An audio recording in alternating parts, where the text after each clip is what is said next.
Oh, Mr. Scaramucci, how How are you, sir? I'm doing great. How are you, Amanda? I'm doing very well, thank you. This is an exciting day for me. I'm very excited to chat with you about politics, about your view on the world, and then also things that might be the same amount of time as a mooch. So there's just lots of different things to cover here. First of all, Anthony, let's start off by talking a little bit about you and how you got to even the place of standing in front of the White House. Hmm.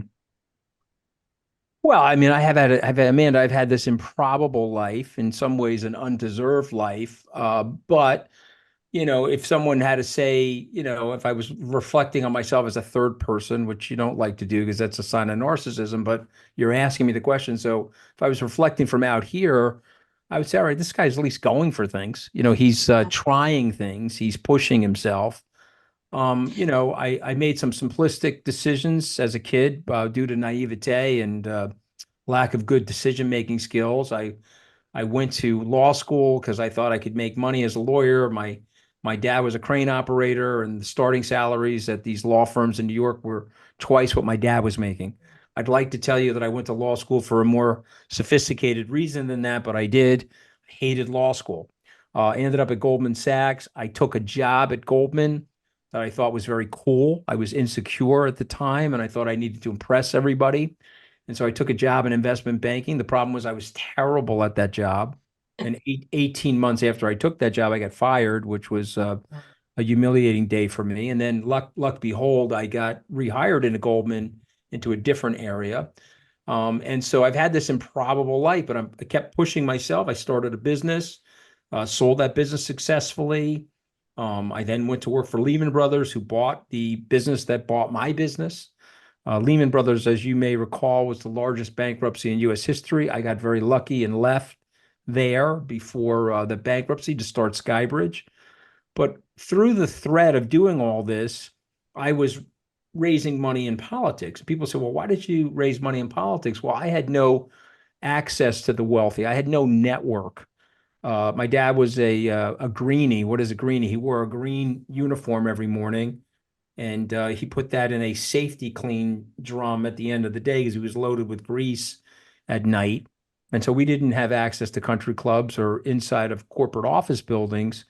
And so for me, it was a real rite of passage to get into those places, but I didn't have any access to the wealthy people. And so I wrote my first check in US politics to Rudy Giuliani in 1993. I was Young Republicans for Rudy. He won, which was very good for me. I then worked for George Pataki, and then my career as a political fundraiser started. And then this improbable electoral success of Donald Trump. I was working for Jeb Bush, raising money for him. Bush came out of the race. Mr. Trump recruited me to work for him. I was a lifelong Republican. I said, okay, I'll do this. And then something happened that none of us thought was going to happen, including Mr. Trump. He wins the election. I'm then named on to the presidential transition team. This is a and I accepted that responsibility, and I helped staff the White House, helped staff the cabinet. Mr. Trump then asked me to take a job inside the White House, but Reince Priebus and this guy Steve Bannon, they didn't really like me. And Amanda, this is the problem in politics. Like on Wall Street, if I don't like you, I say, Amanda, I actually don't like you, and here are the reasons why. But in Washington, they like say nice things to your face, and then they call the media and they say, see if you can stab Amanda in the back for me 10 times while I'm saying nice things to her face. It's just a weird culture. But those guys didn't like me. They were successful in blocking my job. I then told Mr. Trump, hey, those are two bad guys. If you need me to come in at some point to fix a situation or clean these guys out, you let me know. And then the monumental ego-based, pride-based decision, and this is a big lesson for people to listen to your show. Don't make decisions that are ego-based and pride-based. Take your ego and pride out of your decision making. But there I was in the study off the Oval Office on the 20th of July, where Mr. Trump is offering me the job of the communications director. You're right about Steve Bannon. You're right about Reince Priebus. I got to get rid of these guys. You come in and help me fix it. I'm like, Mr. President, I'm not a communications person. I don't really have that expertise. He says, no, no, you come in and do it. And then I'm off and running. I do a White House press conference. I start to try to figure out how to fix some of the problems. Those guys are shooting at me and they're getting nasty stories written about me. All kinds of craziness is unfolding. And then I said something really very funny about Steve Bannon, which can't really say on your show, but it was literally probably one of the funniest things ever been said from the White House. And that was the excuse that was used to fire me. But the truth be told, Mr. Trump and I were fighting in the White House. I took the oath seriously. You know, it's an oath to the Constitution. It's an oath to America. When Mr. Trump told me, "Hey, I thought you worked for me. I thought you were MAGA.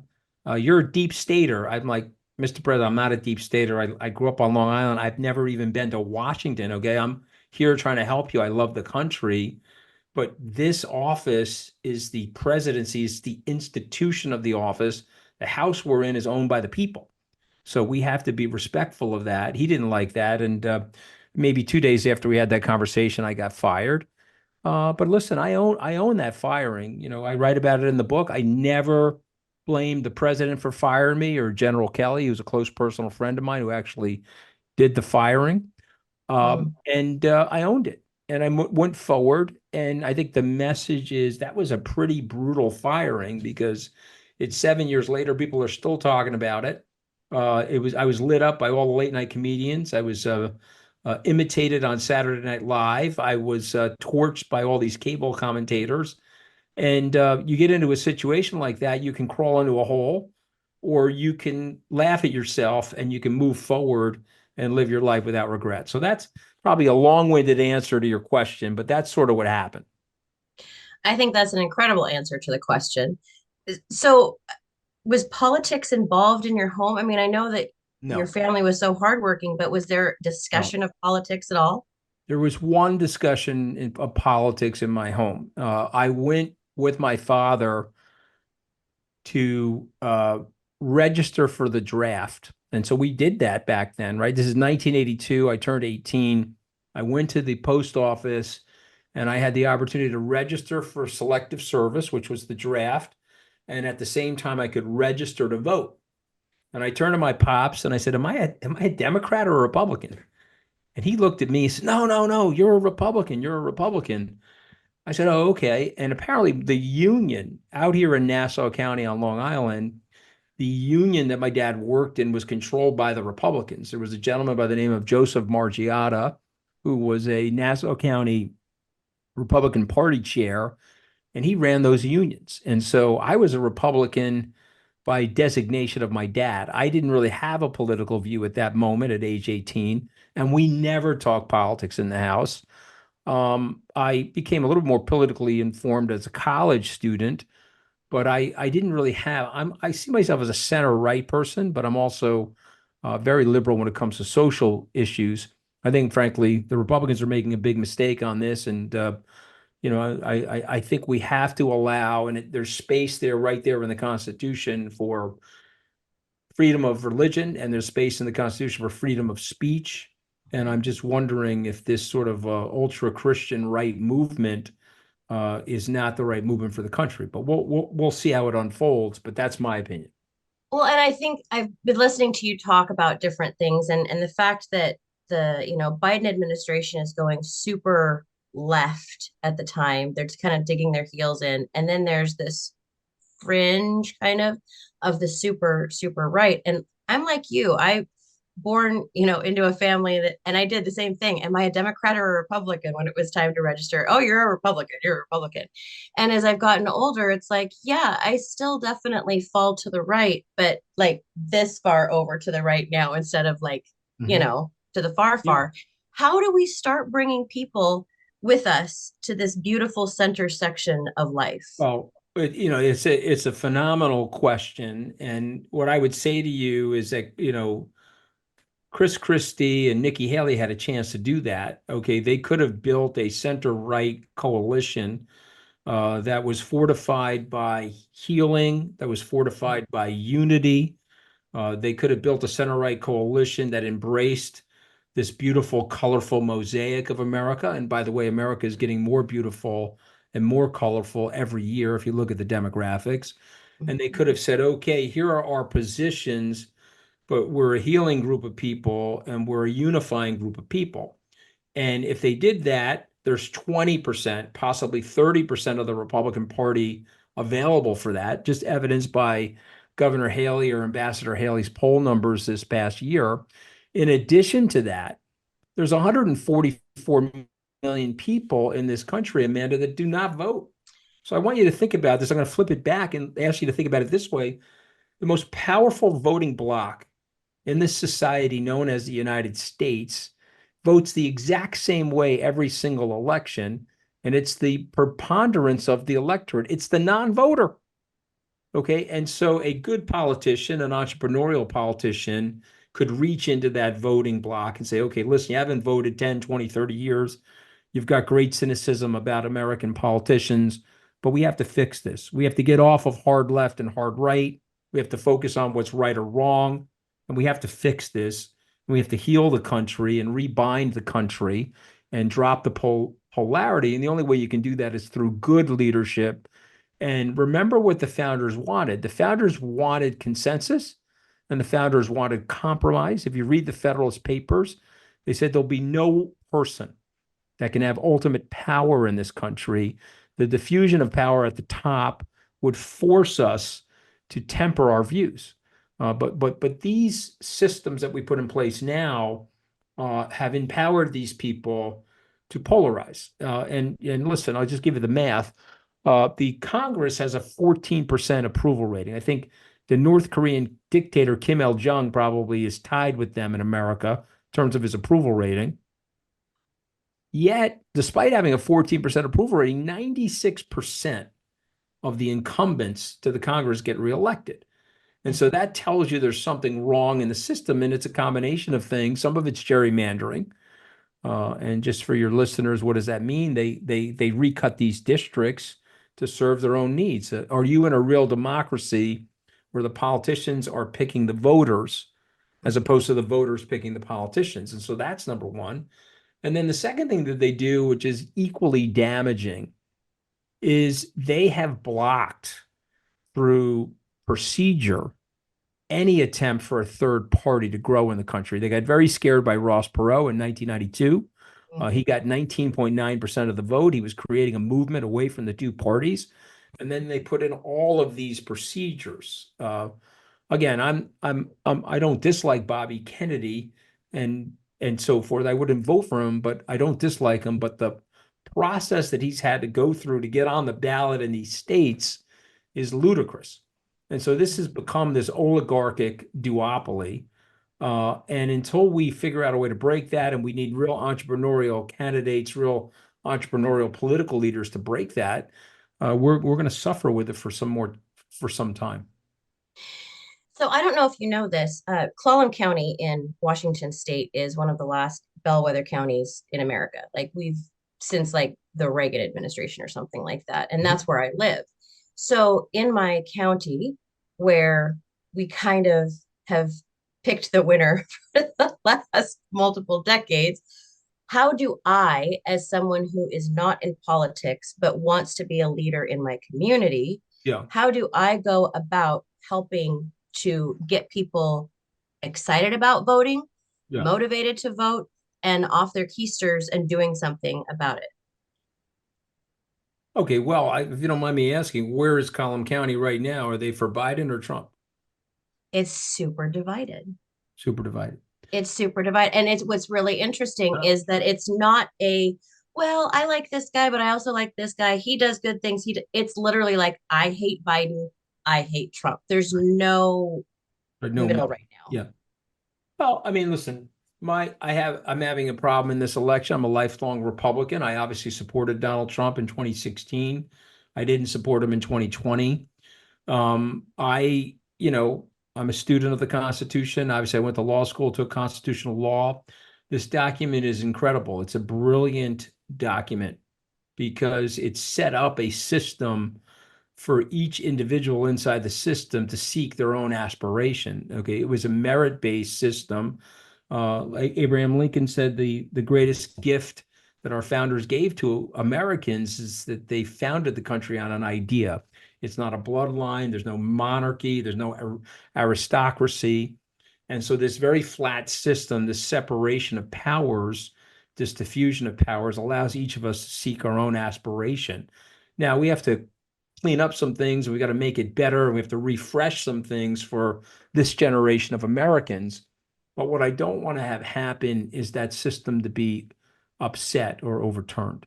If you read what Mr. Trump wants to do, if you really read the pages from the Heritage Foundation, let's just go over a couple of things that he wants to do. He believes in something called unitary executive power. You can have your listeners Google that. That's an expansion of the executive branch of the government and a liquidation of the judicial and the legislative branch of the government. So that would weaken the country. That would empower him. And often when you get autocracies around the world, they work temporarily and they seem like they're a panacea in the beginning, but they end up in a corruption disaster with kleptocracy. And just look around the world, you can see it. And 5.7 billion people live like that. For those Trump supporters listening, they say, oh, he's exaggerating that. Okay, so let's put that on the table. The second thing he wants to do is he wants to deport 15 million people. And so he hasn't really explained how to do that. But there's really only one way to do that. That's to get a Handmaid's Tale Brinks truck with M16 rifles and militia and pushing them through every city and every state in the country and finding people that are deemed illegal. Some of them will be, and some of them may not be, and ripping them from their families, taking them out of the country. So I can't think of anything less American than doing that. He has also said publicly that he wants to persecute people in the media that disagree with him. He says he's going to take their FCC licenses away. He told two of his attorneys, two of his defense attorneys, both of which have left his defense now, that he wants to use the FBI as the Gestapo. He has a list of enemies, 1,000 people long, that he wants to go after those people and punish them for their adversarial views towards him. So these are all positions that are very un-American. And I will just say this to I'll just say this last thing to his supporters.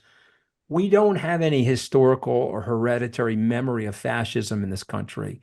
If you live in Great Britain, you go visit the Blitz areas or you visit the Churchill war cabinet rooms. If you live in France, you visit Normandy. If you live in Germany, of course, you visit the concentration camps, but you also visit the Bundestag, the nation's capital, where they left the Russian Cyrillic. All the graffiti from the Russian army in 1945 has been left on the walls as a memory of what can happen in a country where fascists take over. And we don't have that memory. Franklin Roosevelt put that movement down. The first America First movement started with Charles Lindbergh and Father Coughlin and Huey Long. Charles Lindbergh was all for the Nazis. Franklin Roosevelt put that down, suppressed it, and our democracy lived on and persevered through the war. And I'm just telling you, we don't have this memory. So there's a very large group of people think, oh, this is a panacea. He's going to fix it. He's going to be rough and tumble. But it leads to chaos and it leads to a further damaging of the institutions of the democracy. So I'm a patriot first and a partisan last. I don't like lots of Joe Biden's policies. I'm a lifelong Republican, but I will accept, as Mark Esper has said, or General Milley has said, or Liz Cheney has said, I will accept these policies and my ideological disagreement with them to preserve the system until we can get to the crossover younger candidate that hopefully is thinking about things related to the preservation of that system. I have so much more time I want to spend with you because I really want to get into us erasing history because it's not pretty Yeah. and how I fear that Stupid. that's going to be a demise of our country as Yeah, well. it's really stupid. Yeah, it really is. From Wall Street to the White House and back, Anthony Scaramucci, I seriously, you're just an incredible person to chat with. You spent one Wednesday in the White House, and I am very excited that I got to spend one Wednesday with you. Well, it's very sweet of you. Uh, Thank you. Thank you for having me on. thank you, and I hope we get to chat again soon. Okay, God bless. And where are you right now? Is that an apartment or is that a It's my home. home? Yeah, it's pretty. Yeah. You did a good Thank job you. decorating. Thank you very much. I All appreciate right. that. Good luck with everything, man. And thank you for having me on. My pleasure. Take care.